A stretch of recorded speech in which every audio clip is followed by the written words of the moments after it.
Howdy, folks. I'm That Literary Lady, and thank you for tuning in for another episode of On the Air with That Literary Lady.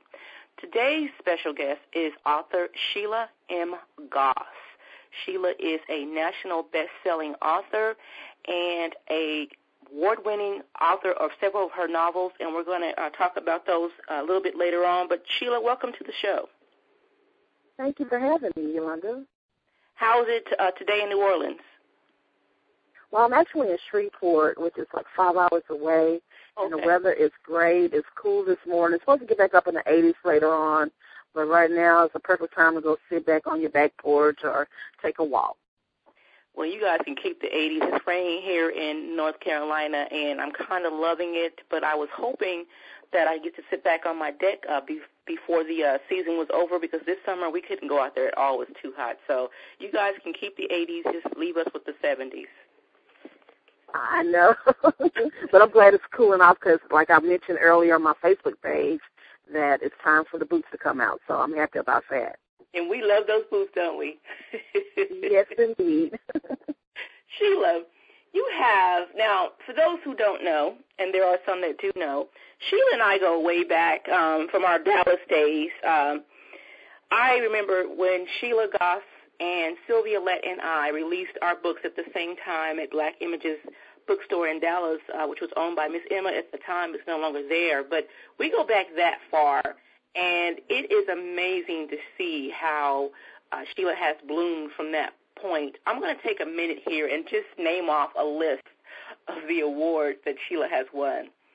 She has won the Dallas Morning News bestseller, 3 Shades of Romance Magazine Reader's Choice Awards, 2004 One Swan Productions Female Author of the Year, honorable mention in the New York Times article, a Writer's Digest article, a #1 BlackExpressions.com bestseller, Essence Magazine bestseller, Literary Divas, the top 100 plus most admired African American women in literature, Infinity's Outstanding Author in 2006, Disco 2007 Unity Guild Award, 2008 BlackWebAwards.com, 2009 Amazon bestseller, 2009 EDC Creation Author of the Year, 2009 EDC Creation Top Book Awards, 2010 Dallas Morning News bestseller, 2011 EDC Creation Top Book Award, 2011 Top 20 Christian Fiction Novel of the Year,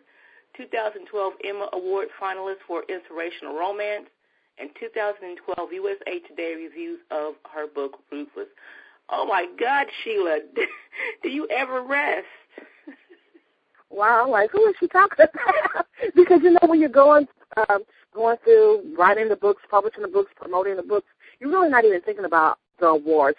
And, I mean, I'm honored just to be mentioned. And so when you actually do get an award or get some type of honor, it's just, it really is, it is an honor. Wow, you are very impressive.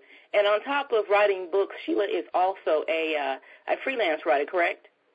Correct. Okay. Now, Shelia, we're going to talk more about what you do and some of your work a little bit later on, but since we started off with the awards, I want to talk about awards, and I found it kind of difficult, and I've had people ask me, how do I get to a point where I'm nominated for an award or inquire about an award? And I really don't have that answer for any of my clients or anyone that asks me. I have myself tried to inquire to a few people on how to be nominated or how to, even get into the awards. And I've not gotten an answer from anyone. Do you have any suggestions for people out there? Well, basically, try to write a good book, and hopefully your readers will nominate you for, the different awards that are around the country. Because to me, that's the only way that I know of. Is basically your readers, your sometimes your peers.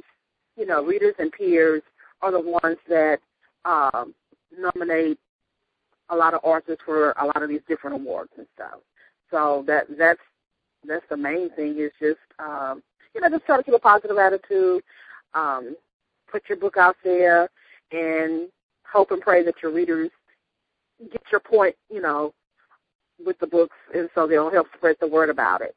And that, I mean, that's basically the only advice I can give on it. Is really, I think it's the readers and your peers that actually nominate, the different books and authors for these different awards. Right.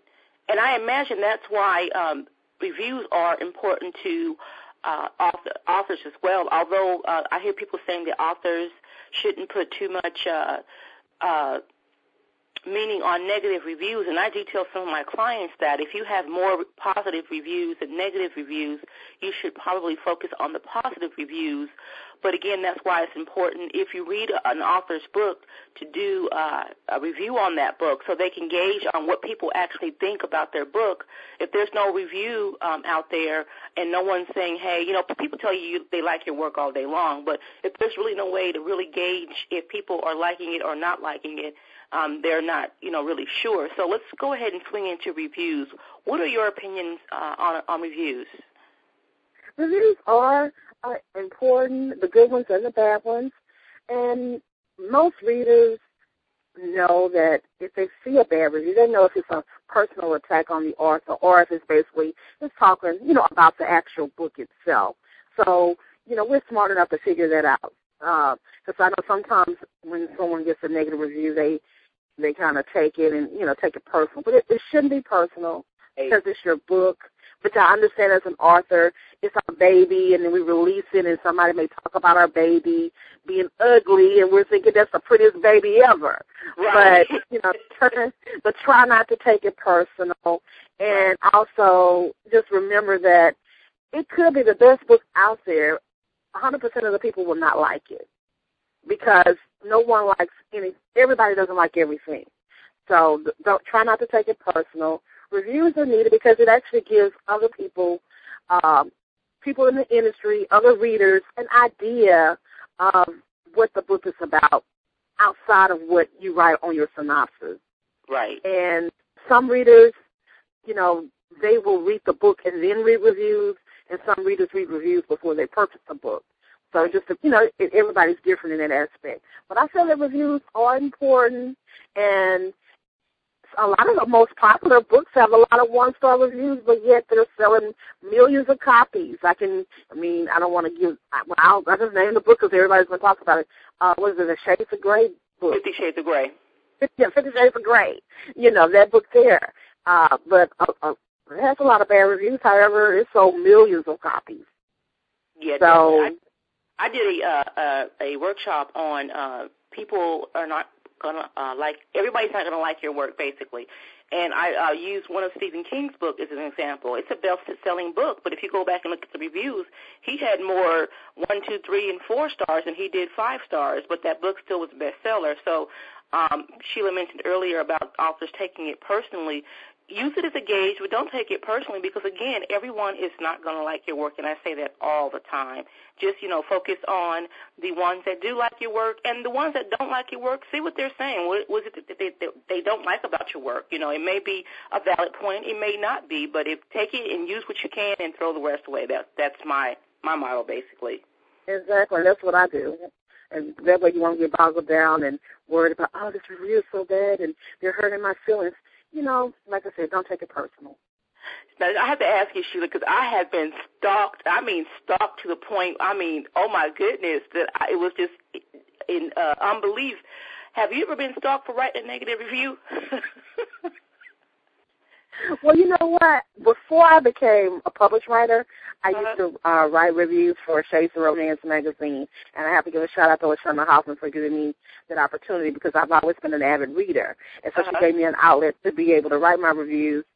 But since I've become a published author, honestly, if I don't like a book, I do not post a review. Okay. There's just not on books, but I also review movies and CDs, and so, I may post a negative review on that, and I really don't. The people that that get those reviews, they take it, like I said, and they'll find some blurb within it to use, and they trash the rest of what I say if it's a negative one.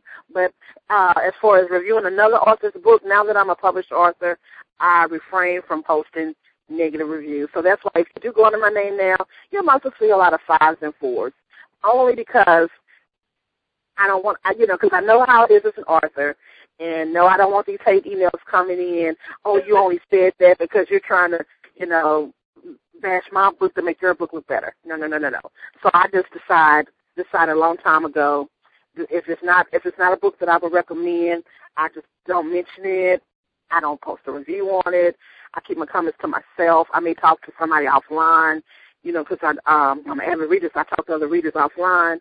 And they may ask for a recommendation or they say, have you read this book? Did you like it? And I'll give my honest opinion to them in person. But as far as just putting it up, posting a review, no. I refuse to do that because I don't want the hate emails. Well, see, that's kind of hard for me because also being an author, I'm also the owner of Literary Wonders, and on that side of the business, we actually do reviews. Now, I don't give negative reviews in the fact that this book sucks or whatever, and I'm right. Just say, okay, if you give it a 3, be honest, but don't slander the author. And as we know, there are errors in books, and people think that errors in books are synonymous to just self-published work, and it's not, because I can name off a few best-selling authors who have been around for years who I've read their book, and there's still errors. But let's watch that myth right now about that. Exactly. I don't mean to interrupt you, but watch that myth, because there are a lot of books, regardless if they're self-published or with traditional publishers, that go through this process of editing, and I don't care how many eyes see it, there's still errors, and so it doesn't matter what, if it's self-published or with a traditional publisher.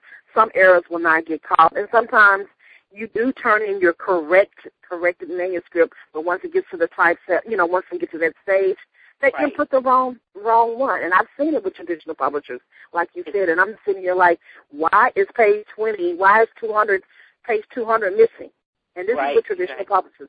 So we have to, as people, we have to kind of get out of that mindset and just say it's like a stigmatism towards self-published authors. Right. We all make mistakes.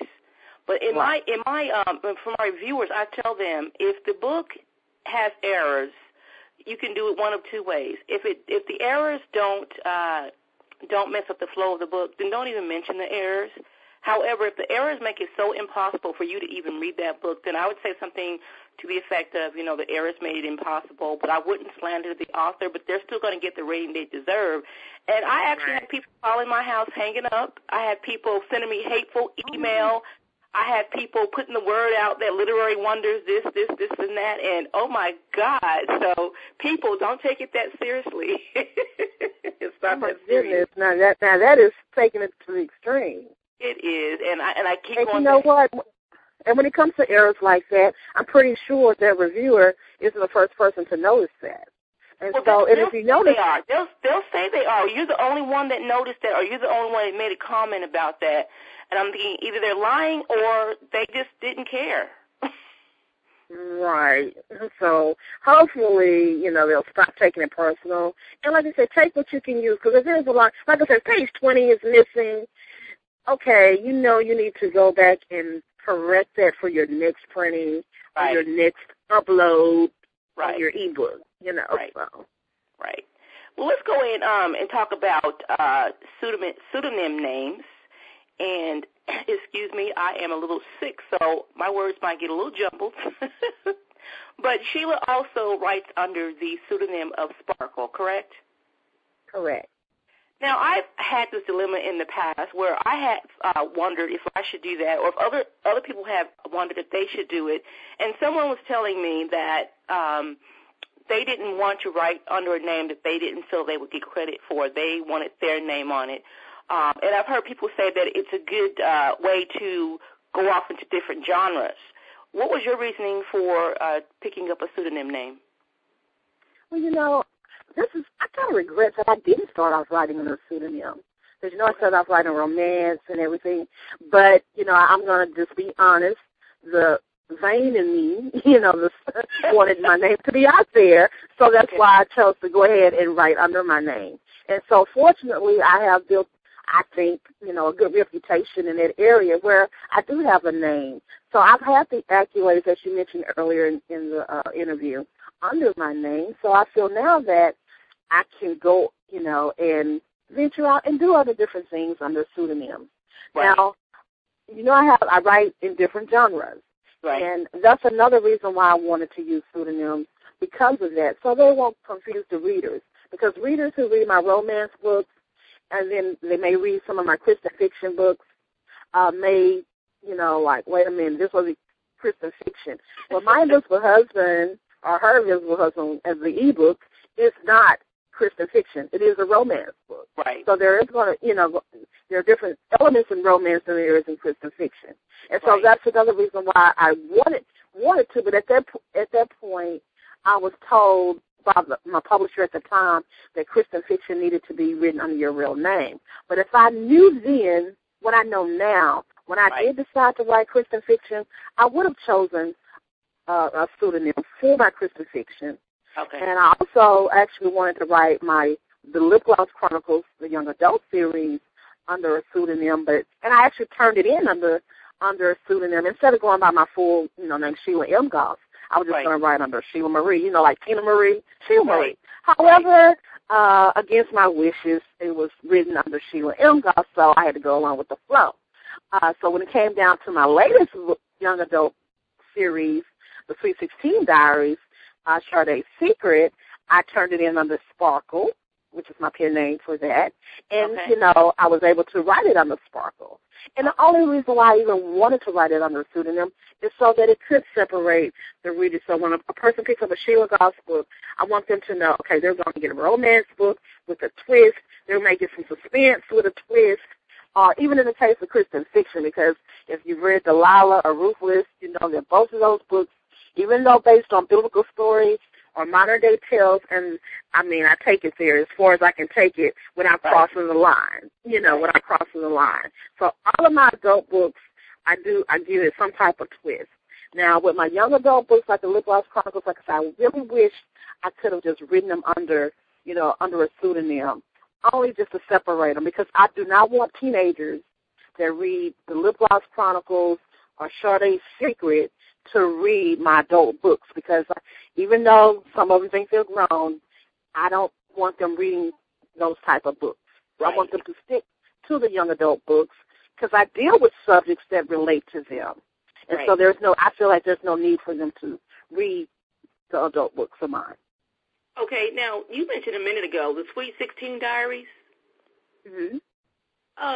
Sheila, I have not heard about the Sweet 16 Diaries. I'm still trying to digest the Lipstick Chronicles. How many books do you write a year? Well, it depends. Now, Sade's Secret is under Sparkle, is under the Wahida Clark young adult line. And Sade's Secret is the first book in the Sweet 16 Diaries. And the theme for the Sweet 16 Diaries is there's nothing sweet about turning 16, because there are 3 friends, and each one of them are going through different themes. And in Sade's Secret, unfortunately, she's dealing with child molestation by her mother's boyfriend. Okay. So I deal with serious. So under Sparkle, I deal with more serious, more gritty type topics, because if you've read any books by Wahida Clark, you know that her audience is a different audience from what My Invisible Husband or Delilah, audience. Okay. And so Sparkle reaches out to the young adults. However, it keeps with the theme of the type of books that young adults, when they do read Wahida Clark books, are used to getting. So. Okay. And between your paperback books and your e-books, how many books do you have published? Oh, my goodness. I have actually lost count. I think in print, I have about 14 or 15 in print. But as far as e-books, I'm really not sure. I think altogether I probably have over 20, 25 maybe. Wow. I want to be like you when I grow up. Let's talk about your e-books. What kind of e-books do you write besides the e-books that follow up to your paperback books? Well, my e-books are mainly short stories. I call them Love Bites. And a Love Bite is just like a little teaser, a little short. It has a beginning, a middle, and an end, so you will get a full short story. And some of the characters, in one of my short stories, I kind of got out of My Invisible Husband. Mm-hmm. And so the readers who mentioned that they want to see, well, what happened with this character, what happened with that character, so I kind of gave them their own little little story. Not a full, like I say, not a full story. But, and like I said, they're called love bites. They're romantic short stories. I call them a little appetizer. And they usually cost less than $1, and you can read them in less than an hour. For those times you may be at the doctor's office or you just want something real quick to read. Okay. I have a suggestion, and you probably have already thought of this, but I've read and reviewed both My Invisible Husband and My Invisible Wife. Have you ever thought about doing a teenage version of My Invisible Parents? You know what, I haven't, and that's a good idea. Uh-huh. That is a good idea. So let me write that down. Yeah, that would be a good idea. Yeah, that is a good idea. Oh, and also you'd asked me earlier about how long does it take, how many books I've written. Like this year, I try to write at least one book a month. One book a month? Yeah, at least one book a month. So that's 12 books a year. And that may include a short story. So it may not be a full novel, it may be a novella, or it may be a short story. But I try to write one book a month. So that's my goal. Now, sometimes I might finish that book in that month, but by before the end of that's my goal. It's at least write one book a month. And that's the first draft. And then, you have to go through, you have the edits and all of that. But I at least want to have the first draft done within a month. Okay, authors, you hear this? This is some serious writing. For those who say, okay, it's taken me, because I'm guilty, Sheila will attest to this, it took me, I wrote Circumstances originally in 2004, but redid it in 2006. And it took me until the end of last year to do the follow-up, which was Revelations. And that was a long time in between. So those of you, like myself, who are saying, okay, trying to write this book, Sheila does a book, the rough draft of one book a month. We should actually be modeling ourselves after Sheila. Now, Sheila, with that being said, I know you do that, but you also have other work that you have to do, because I know people are going to come back and say, well, she probably doesn't have a full-time job. Do you work full-time? Not necessarily outside in corporate America, but don't you have a job? Yes, so when you work for yourself, as you know, you work harder than you do for anybody else. So when people work their normal 8-hour job and they clock out, they go home, they through for the day, no, my day does not end at 5 o'clock. My day may not end till 11 midnight. Or you may not sleep at all. Or I may not sleep at all, or fall asleep on the computer, which I have done that many times. Right. So, you wake up, your neck's hurting because you've been in the but basically this is, and, sometimes, like I said, I'm not disciplined, and because I allow things to distract me, because I don't really believe in writers. Yes. Facebook, I love Facebook, but Facebook is a time zapper, because you can be on Facebook next, 2-3 hours gone, and you're like, what? That means you could have been, that's the time that you could have used to write. Right. And so this is what I do to stay disciplined in that area. I try to write at least 5 hours a day, Monday through Friday. Wow. Unless I take like my birthday was this past weekend, so I took a 4-day weekend, so I didn't write on Monday or Friday. Happy birthday. Thank you. So I try to write at least 5 hours a day, and I give myself a word count. I try to write 1,000 words an hour, and that means within that hour, I can't do anything else. I need to write those 1,000 words. Now, if I meet my word count for that hour, then guess what? I could treat myself to sneak on Facebook and see what's going on over there.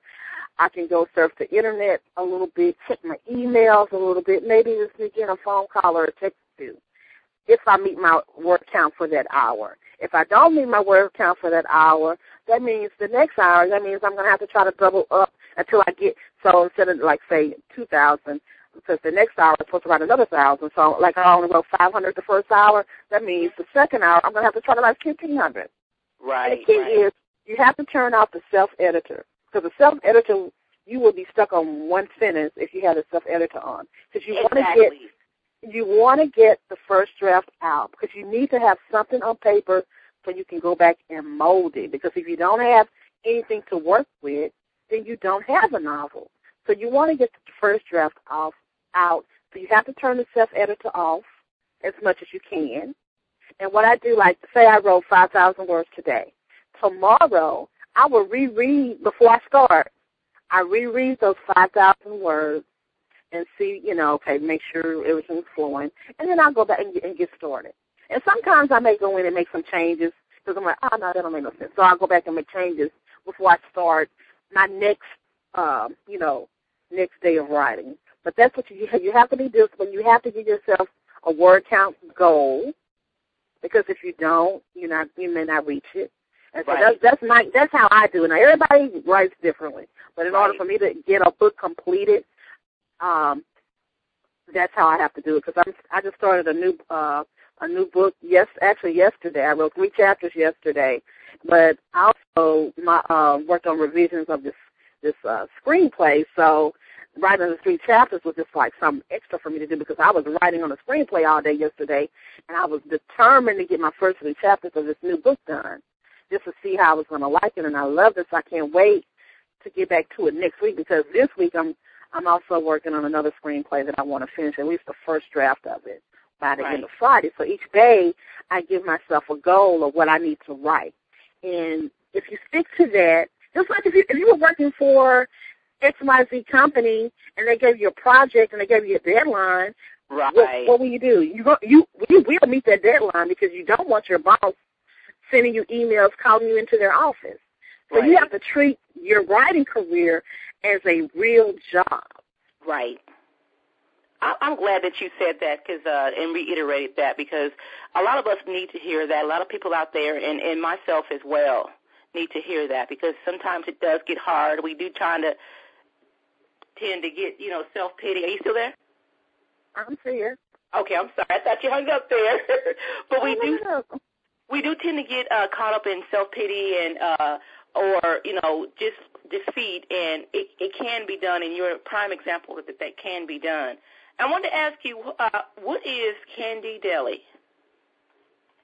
Candy Deli, she does a lot of graphics work for me. She has her own company. I thought you were her. I'm sorry. No. But she's good. She does websites.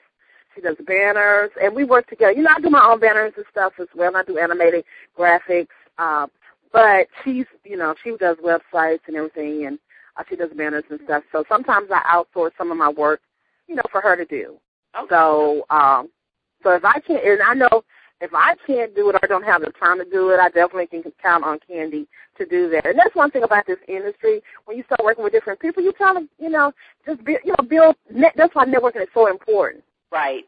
And actually, me and her used to work for the same online magazine. That's how we met years and years ago, and we've been friends ever since. So it's important. Just like if I know someone needs like an editor, then I was like, okay, well I have somebody in my network that's a good editor, so I can refer that person. So it's good to know different people, and even when you do know how to do certain things, sometimes it's best to outsource it to somebody else, and that's what I do. Yeah. Because obviously Sheila is so busy writing 1 book a month, so she needs to outsource some work.